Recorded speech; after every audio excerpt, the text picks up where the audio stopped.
दोस्तों नमस्कार। भारत में या किसी भी गणतंत्र में संसद का एक बहुत बड़ा महत्व होता है। संसद एक ऐसा फोरम होता है जहां पे जनता के चुने हुए प्रतिनिधि जो भी बात कहते हैं वो सार्वजनिक हित में होनी चाहिए। वहां पे आप पर्सनल एजेंडा डिस्कस नहीं करते हैं। इसीलिए जब भी सांसद संसद में कोई बात करते हैं तो ये उम्मीद की जाती है कि वो जो भी बात कहेंगे वो सार्वजनिक हितों में होगी और तथ्यों पे आधारित होगी। इसीलिए संसद की जो भी डिस्कशंस होती हैं उनको बकायदा रिकॉर्ड किया जाता है। उनको एज ए डॉक्यूमेंट्री एविडेंस के रूप में भी हम इस्तेमाल कर सकते हैं और यहां तक कि उसके ऊपर किसी भी तरह का संसद के बाहर इवन न्यायपालिका भी सवाल नहीं उठा सकती। ये बात बहुत महत्वपूर्ण है। इसका मतलब एक चीज तो हम मान सकते हैं कि जो भी चर्चा संसद में हो रही है वो तथ्यों के आधार पे हो रही है। इसीलिए अगर केजरीवाल के घोटालों की चर्चा संसद में हो तो आप इसको क्या बोलेंगे? और वो भी जब प्रधानमंत्री बताएं कि क्या घोटाले हुए, इसका मतलब प्रधानमंत्री के पास तो पूरी जानकारी होगी, क्योंकि कोई भी मंत्रालय कोई भी डिपार्टमेंट प्रधानमंत्री को कम से कम गलत जानकारी तो नहीं देगा। इसका मतलब यह है कि जो घोटालों की लिस्ट केजरीवाल की है उसमें कुछ इतने इंपॉर्टेंट घोटाले हैं जिसकी चर्चा प्रधानमंत्री जी को संसद में राज्यसभा में करनी पड़ी। वो क्या घोटाले रहे, क्या इश्यूज रहे, उसकी चर्चा आज हम करेंगे। दोस्तों, अगर आपने प्रधानमंत्री जी की स्पीच को सुना है तो आपको इस घोटालों के बारे में पता लग गया होगा। नहीं तो मैं आपको बताता हूं। इसीलिए आप इस वीडियो को शेयर कर लीजिए और इस चैनल को सब्सक्राइब कर लीजिए। प्रधानमंत्री जी ने करीब 1 घंटा 50 मिनट के आसपास राज्यसभा में राष्ट्रपति महोदया के जो भाषण था उसका धन्यवाद प्रस्ताव के समय अपने विचार रखे और जो कार्रवाइयां देश में हो रही हैं डेवलपमेंट के नाम पर, करप्शन को हटाने के नाम पर, फॉरेन पॉलिसी के ऊपर, बाकी जितनी भी महत्वपूर्ण घटनाएं हैं उनकी चर्चा प्रधानमंत्री जी राज्यसभा में कर रहे थे। अब सवाल इस बात का है कि केजरीवाल की चर्चा वहां क्यों हुई, प्रधानमंत्री को केजरीवाल की चर्चा क्यों करनी पड़ी। हालांकि उन्होंने केजरीवाल का नाम नहीं लिया, लेकिन बातों ही बातों में उन्होंने ये कह दिया कि आप अगर घोटाला करता है और कांग्रेस उसकी शिकायत करती है तो आप मोदी को दोष क्यों देते हो। ये बात सही है कि जो भी घोटालों की जांच इस समय दिल्ली में सीबीआई या एंटी करप्शन ब्यूरो या ईडी कर रही है, एक्चुअली उन सब की कंप्लेंट कांग्रेस ने की थी और कांग्रेस ने की थी केजरीवाल सरकार के खिलाफ जो आप पार्टी या आम आदमी पार्टी के मुखिया हैं और दिल्ली के चीफ मिनिस्टर हैं। अब सवाल इस बात का है कि जो भी बातें कांग्रेस ने आम आदमी पार्टी के खिलाफ कही और वो जब संज्ञान एलजी तक आया, एलजी ने उसको होम मिनिस्ट्री में भेजा कार्रवाई के लिए और होम मिनिस्ट्री ने कार्रवाई की जब इजाजत दे दी और उसके बाद जब सीबीआई और ईडी एक्शन में आए तो अब ये कहना कि मोदी जिम्मेवार है, कहां तक लॉजिकल है।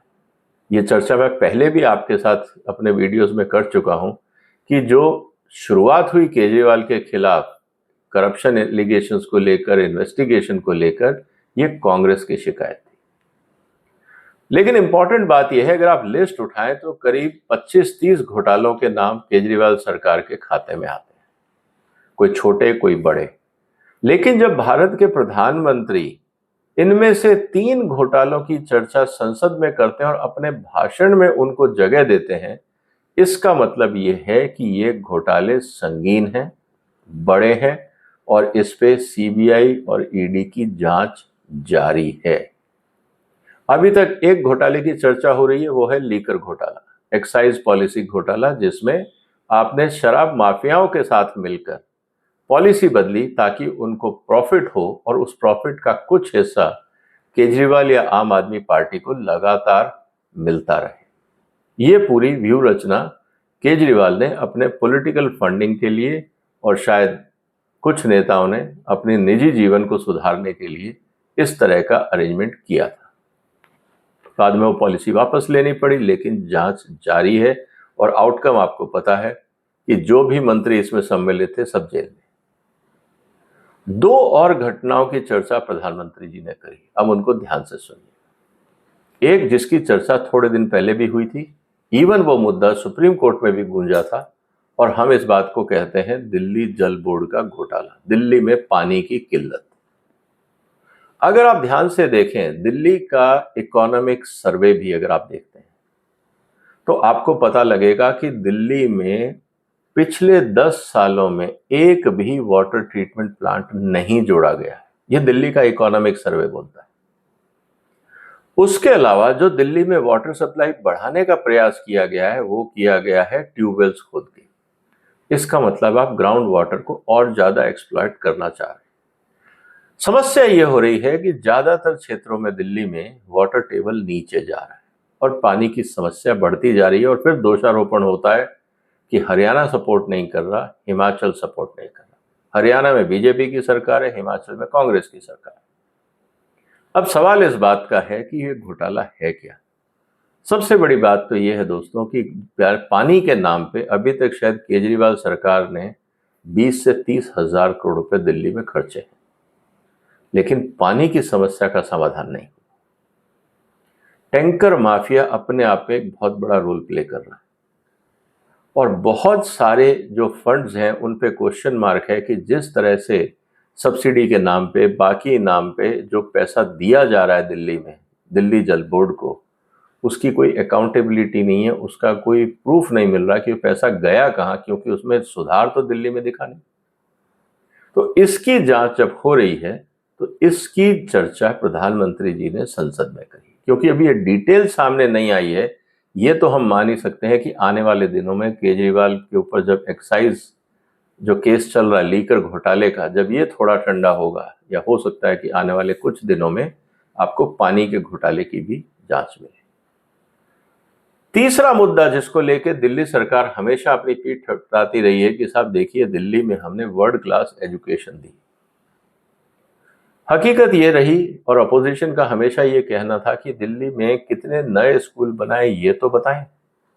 एक भी शायद नया स्कूल नहीं जोड़ा गया था, लेकिन पुराने स्कूलों में बहुत सारी नई बिल्डिंगें बनाई गई, उसमें कंस्ट्रक्शन किया गया, सिंगल स्टोरी को डबल बनाया गया। अगर वहां पे जगह थी, प्लेग्राउंड थे, तो वहां पे भी नई नई बिल्डिंगें खड़ी कर दी गई।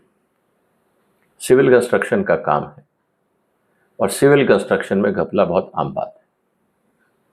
अब सवाल जो केजरीवाल के ऊपर उठ रहा है कि जो आपने स्कूल्स में क्लासरूम्स बनाए उसमें घपला हुआ है। यहां तक कि आपने टॉयलेट जितने रूम को, मतलब कि 8x8 के कमरों को भी क्लासरूम डिक्लेयर किया, जबकि क्लासरूम में कम से कम 30 बच्चों के बैठने की जगह, टीचर के पढ़ाने की जगह और बाकी मूवमेंट की जगह तो होनी चाहिए। एक स्टैंडर्ड नॉर्म है क्लासरूम में क्या क्या सुविधाएं होंगी और पर बच्चे को कितना स्पेस मिलेगा और उसका डायमेंशन क्या होना चाहिए। ये वैज्ञानिक फैक्ट्स हैं, ये आर्किटेक्चरल फैक्ट्स हैं, ये सब आपके प्लानिंग डॉक्यूमेंट्स में मिल जाते हैं। लेकिन प्रधानमंत्री जी का ये कहना कि बच्चों के स्कूल में जो आपने क्लासरूम्स बनाए उसमें घपला हुआ, इसका मतलब इसके भी पुख्ता तथ्य, इसके भी एविडेंसेस इन्वेस्टिगेटिंग एजेंसीज के पास पहुंच चुके होंगे। अदरवाइज वो प्राइम मिनिस्टर्स को ब्रीफिंग नहीं करते। इस बात को लेकर अब चिंता की बात यह है कि एक तरफ पानी, दूसरी तरफ शिक्षा और तीसरी तरफ शराब। इन तीन मामलों में अब ये डॉक्यूमेंटेशन तो दिल्ली जो भारत की संसद में, राज्यसभा में हो गया है। अब सवाल इस बात का है कि क्या आने वाले दिनों में हम सीबीआई और ईडी को इन दो बड़ी फाइलों को भी खोलते देखेंगे। फाइलें तो शायद खुल गई होंगी, लेकिन उनके पन्ने अभी सार्वजनिक नहीं हुए। क्या आने वाले दिनों में हम उनके पन्नों को भी सार्वजनिक होते देखेंगे? अब सवाल इस बात का है।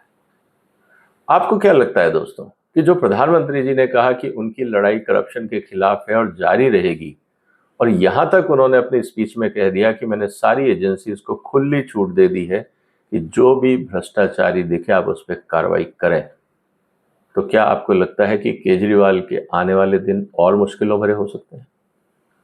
आपका क्या कहना है दोस्तों? आप अपने जवाब कमेंट बॉक्स में लिखिए।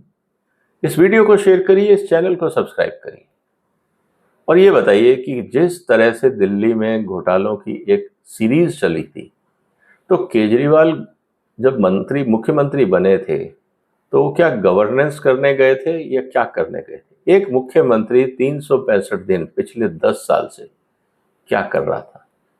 क्या उन्होंने सिर्फ घोटालों की ही प्लानिंग की, और वो भी कोविड के टाइम पे, जब लोग ऑक्सीजन के लिए मर रहे थे और दिल्ली में ऑक्सीजन नहीं था, और केजरीवाल ने हाथ खड़े कर दिए ये कह के कि मेरे पास ना ऑक्सीजन है, ना ऑक्सीजन लाने के लिए टैंकर है। आज वही टैंकर धूप बारिश में, अगर आप देखें इंद्रप्रस्थ बस डिपो में, आपको वहां खड़े हुए मिलेंगे, जिनका कोई उपयोग नहीं है, लेकिन मेरे ख्याल से 7-8 टैंकर वहां लाइन से खड़े रहते हैं। सवाल अब इस बात का है कि राज्य सरकार में, खासकर मुख्यमंत्री को क्या भूमिका निभानी चाहिए? क्यों किसी मुख्यमंत्री के राज्य में इतने घोटाले होते हैं? क्या वो बगैर मुख्यमंत्री की सहमति के और इजाजत के हो सकते हैं? आपका क्या कहना है दोस्तों? आप अपने जवाब कमेंट बॉक्स में लिखिए। इस वीडियो को शेयर कर लीजिए, चैनल को सब्सक्राइब कर लीजिए। फिर मुलाकात होगी एक और महत्वपूर्ण मुद्दे के साथ। तब तक अपना ध्यान रखिएगा। फिलहाल वंदे मातरम।